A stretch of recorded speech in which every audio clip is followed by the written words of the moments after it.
अस्सलाम वालेकुम all over friend, कैसे हो सारे? ठीक हो? मेरी दुआ तुसी हमेशा खुश रवो, हसते मुस्कुराते रवो। अल्लाह ताला तुहानू कामयाब करे। देसी क्वीन चैनल ते तुहाडा वेलकम करदी हां दिल दीआं गहराइयां तो। अज मैं तुहाडे लई लैके आई हां बहुत ही लजीजा सूप बनाउण दा तरीका, जिंदे विच मैं गर्दनां लईआं ने तकरीबन अद्धा किलो दे करीब। 3 आंडे लए ने ते इत्थे कॉर्नफ्लोर लिआ है मैं 2 टेबल स्पून। 1 टेबल स्पून मैं इत्थे नमक लिया है ते हाफ टेबल स्पून मैं इत्थे काली मिर्च दा पाउडर लिया है। तुसी जिन्ना बना रहे हो उस मुताबिक इहदे विच नमक ते काली मिर्च कर लैनी है। गर्दनां सारियां मैं प्रैशर विच पाईआं ते विच नमक ते काली मिर्च पाईए ते असीं इहनूं लवावांगे 10 मिनट प्रैशर दा वेट। ਉਹਦੇ ਨਾਲ बहुत ही वधिया करके इहदी यखनी निकल आएगी ते नाले साडा सूप जिहड़ा है ਉਹ भी ते रेडी हो जाएगा ते चिकन भी साइड ते हो जाएगा गर्दनां तो। ਇੱਥੇ मैं कॉर्नफ्लोर ਜਿਹੜਾ ਲਿਆ ਸੀ ਉਹਨੂੰ ਥੋੜ੍ਹੇ ਜਿਹੇ ਪਾਣੀ ਦੇ ਵਿੱਚ ਪਾ ਕੇ ਤੇ ਚੰਗੀ ਤਰ੍ਹਾਂ ਚਮਚ ਦੇ ਨਾਲ ਹਿਲਾਉਣਾ। ਥੋੜ੍ਹਾ ਥੋੜ੍ਹਾ ਅਸੀਂ ਪਾਉਣਾ ਤੇ ਪਾ ਕੇ ਚੰਗੀ ਤਰ੍ਹਾਂ ਹਿਲਾਉਣਾ ਤਾਂ ਕਿ ਇਹਦੇ ਵਿੱਚ ਢੇਲੀਆਂ ਨਾ ਬਣਨ। पानी तुसी सादा ठंडा लेना है, गर्म पानी दे विच नहीं यूज़ करना है। ठंडे पानी च तुसी मिक्स करके रख लेना है।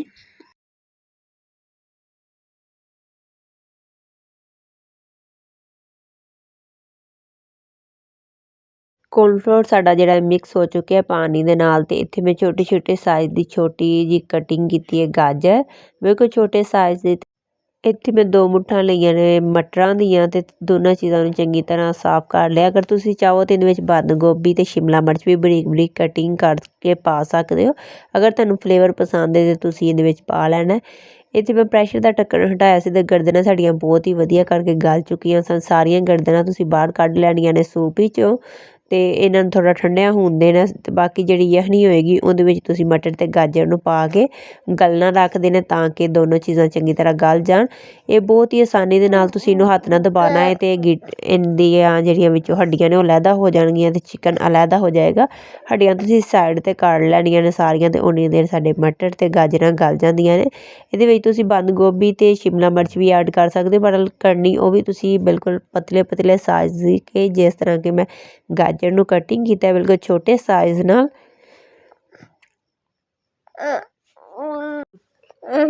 ਇਹ ਵੇਖੋ ਬਹੁਤ ਹੀ ਵਧੀਆ ਕਰਕੇ ਸਾਡੀਆਂ ਗਰਦਨਾਂ ਜਿਹੜੀਆਂ ਨੇ ਗਲ ਚੁੱਕੀਆਂ ਨੇ ਤੇ ਇਹਨਾਂ ਵਿੱਚੋਂ ਹੱਡੀਆਂ ਤੁਸੀਂ ਕੱਢ ਕੇ ਸਾਈਡ ਤੇ ਕਰ ਲੈਣੀਆਂ ਤੇ ਗੋਸ਼ਤ ਬਹੁਤ ਆਸਾਨੀ ਨਾਲ ਉਤਰ ਜਾਂਦਾ। ਬਹੁਤ ਹੀ ਈਜ਼ੀ ਤਰੀਕਾ ਹੈ। ਇਸ ਤਰੀਕੇ ਨਾਲ ਤੇ ਗਰਦਨਾਂ ਦੀ ਯਖਨੀ ਜਿਹੜੀ ਹੁੰਦੀ ਹੈ ਬਹੁਤ ਹੀ ਟੇਸਟੀ ਬਣਦੀ ਹੈ। ਵੇਖੋ ਗਰਦਨਾਂ ਦੀਆਂ ਹੱਡੀਆਂ ਸਾਰੀਆਂ ਇੱਕ ਸਾਈਡ ਤੇ ਮੈਂ ਕਰ ਦਿੱਤੀਆਂ ਨੇ ਤੇ ਬਾਕੀ ਜਿਹੜਾ ਇਹਨਾਂ ਉੱਤੋਂ ਚਿਕਨ ਸੀ ਕਾਫੀ ਜ਼ਿਆਦਾ ਉਤਰਿਆ ਸੀ। ਵੇਖੋ ਬਹੁਤ ਹੀ ਵਧੀਆ ਕਰਕੇ ਮੈਸ਼ ਹੋ ਚੁੱਕਿਆ ਹੈ ਤੇ ਇਸ ਤਰੀਕੇ ਨਾਲ ਤੁਸੀਂ ਇਹਨੂੰ ਬਣਾ ਸਕਦੇ ਹੋ। ਬਹੁਤ ਹੀ ਮਜ਼ੇਦਾਰ ਬਣਦਾ ਹੈ ਸੂਪ ਤੇ ਗਰਦਨ ਦੀ ਜਦੋਂ ਅਸੀਂ ਇਹਦੇ ਵਿੱਚ ਪਾਈ ਦੀ ਹੈ ਉੱਤੋਂ ਬੋਟੀ ਲਾ ਕੇ ਤੇ ਇਹ ਬਹੁਤ ਹੀ ਵਧੀਆ ਕਰਕੇ ਸੂਪ ਵਿੱਚ ਮਿਕਸ ਹੋ ਜਾਂਦੀ ਹੈ। ਦੂਸਰੀ ਜਿਹੜੀ ਹੁੰਦੀ ਹੈ ਉਹ ਜ਼ਰਾ ਮੋਟੀ ਮੋਟੀ ਰਹਿੰਦੀ ਤੇ ਇਹ ਬਹੁਤ ਹੀ ਮੁਲਾਇਮ ਹੋ ਜਾਂਦੀ ਹੈ, ਫਾਈਨ ਹੋ ਜਾਂਦੀ ਹੈ ਤੇ ਇਹਦੇ ਨਾਲ ਬਹੁਤ ਹੀ ਵਧੀਆ ਟੇਸਟ ਆਉਂਦਾ ਹੈ ਸੂਪ ਦਾ। ਤੁਸੀਂ ਇਸ ਤਰੀਕੇ ਨਾਲ ਘਰ 'ਚ ਸੂਪ ਬਣਾ ਸਕਦੇ ਹੋ, ਬਹੁਤ ਹੀ ਮਜ਼ੇਦਾਰ ਬਣਦਾ ਹੈ। ਗਾਜਰਾਂ ਤੇ ਮਟਰ ਸਾਡੇ ਗਲਦੇ ਪਏ ਸਨ ਤੇ ਚਿਕਨ ਵੀ ਮੈਂ ਇਹਦੇ ਵਿੱਚ ਪਾ ਤਾ। ਹੁਣ ਤਿੰਨੋਂ ਚੀਜ਼ਾਂ ਨੂੰ ਅਸੀਂ ਚੰਗੀ ਤਰ੍ਹਾਂ ਇੱਥੇ ਰਿੰਨ ਲੈਣਾ ਜਿੰਨੀ ਦੇਰ ਤੱਕ ਸਾਡੇ ਮਟਰ ਤੇ ਗਾਜਰਾਂ ਗਲਦੀਆਂ ਨਹੀਂ ਹੈ। ਇੱਥੇ ਤੁਸੀਂ ਕੱਢ ਕੇ ਮਟਰ ਤੇ ਇਹਨੂੰ ਚੈੱਕ ਕਰ ਸਕਦੇ ਹੋ। ਜੇ ਮਟਰ ਥੋੜ੍ਹੇ ਸਾਡੇ ਸਖਤ ਸਨ, ਮੈਂ ਚੈੱਕ ਕੀਤਾ ਸੀ ਮਟਰ ਨਹੀਂ ਗਲੇ ਤੇ ਅਸੀਂ ਇਹਨੂੰ ਹੋਰ ਥੋੜ੍ਹਾ ਗਲਣ ਦਾਂਗੇ। ਜਦੋਂ ਸਾਡੇ ਮਟਰ ਗਲ ਜਾਣਗੇ ਤੇ ਫਿਰ ਅਸੀਂ ਬਾਕੀ ਇਹਦੇ ਵਿੱਚ ਕੌਰਨਫਲੋਰ ਪਾ ਕੇ ਤੇ ਲਾਸਟ ਇਹਦੇ ਵਿੱਚ ਥੋੜ੍ਹੀ ਜਿਹੀ ਬਲੈਕ ਮਿਰਚ ਦਾ ਪਾਊਡਰ ਤੁਸੀਂ ਪਾ ਲੈਣਾ ਹੈ। ਬਹੁਤ ਹੀ ਵਧੀਆ ਟੇਸਟ ਆਉਂਦਾ ਉਹਦੇ ਨਾਲ। ਅਗਰ ਤੁਸੀਂ ਜ਼ਿਆਦਾ ਤਿੱਖਾ ਖਾਣਾ ਚਾਹ ਰਹੇ ਹੋ ਤੁਸੀਂ ਮਿਰਚ ਨੂੰ ਤੇਜ਼ ਵੀ ਕਰ ਸਕਦੇ ਹੋ। ਮੈਂ ਇੱਥੇ 1 ਟੇਬਲ ਸਪੂਨ ਨਮਕ ਤੇ 1 ਟੇਬਲ ਸਪੂਨ ਕਾਲੀ ਮਿਰਚ ਪਾਈ ਸੀ ਤਾਂ ਕਿ ਇਹਦੇ ਨਾਲ ਬਹੁਤ ਹੀ ਵਧੀਆ ਫਲੇਵਰ ਆਉਂਦਾ। ਜਿਹੜਾ ਅਸੀਂ ਪਹਿਲਾਂ ਪਾਈ ਦੀ ਮਿਰਚ ਉਹ ਜਿਹੜੀ ਹੈ ਰਿੱਝ ਜਾਂਦੀ ਹੈ ਵਿੱਚ ਹੀ ਤੇ ਉਹ ਜਜ਼ਬ ਹੋ ਜਾਂਦੀ ਹੈ ਤੇ ਉਸ ਤੋਂ ਬਾਅਦ ਜਿਹੜੀ ਹੈ ਅਸੀਂ ਪਾਈ ਦੀ ਤੇ ਉਹ ਵਿੱਚ ਟੇਸਟ ਆਉਂਦਾ, ਬਹੁਤ ਹੀ ਵਧੀਆ ਖੁਸ਼ਬੂ ਆਉਂਦੀ ਹੈ। ਇੱਥੇ ਮੈਂ 3 ਆਂਡੇ ਲਏ ਸਨ ਤੇ ਆਂਡਿਆਂ ਨੂੰ ਤੁਸੀਂ ਇੱਕ ਬਰਤਨ ਦੇ ਵਿੱਚ ਪਾ ਕੇ ਚੰਗੀ ਤਰ੍ਹਾਂ ਫੈਂਟ ਲੈਣਾ ਹੈ।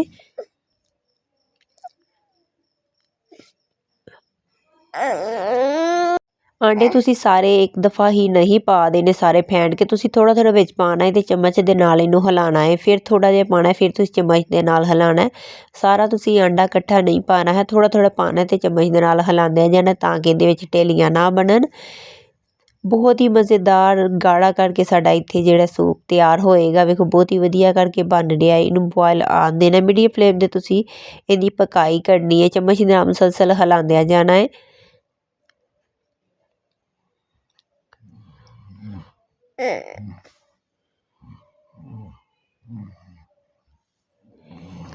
ਵੇਖੋ ਬਹੁਤ ਹੀ ਵਧੀਆ ਕਰਕੇ ਸਾਡਾ ਸੂਪ ਜਿਹੜਾ ਹੈ ਇੱਥੇ ਰੈਡੀ ਹੋ ਚੁੱਕਿਆ ਹੈ। ਤੇ ਹੁਣ ਅਸੀਂ ਇਹਦੇ ਵਿੱਚ ਜਿਹੜਾ ਵੇ ਲਾਸਟ ਤੇ ਇਹਨੂੰ ਗਾੜਾ ਕਰਨ ਲਈ, ਤਿੱਖਾ ਕਰਨ ਲਈ ਅਸੀਂ ਇਹਦੇ ਵਿੱਚ ਕੌਰਨਫਲੋਰ ਪਾਵਾਂਗੇ। ਕੌਰਨਫਲੋਰ ਤੁਸੀਂ ਬਹੁਤ ਜ਼ਿਆਦਾ ਨਹੀਂ ਪਾਉਣਾ ਹੈ, ਨਾਰਮਲ ਪਾਉਣਾ ਹੈ।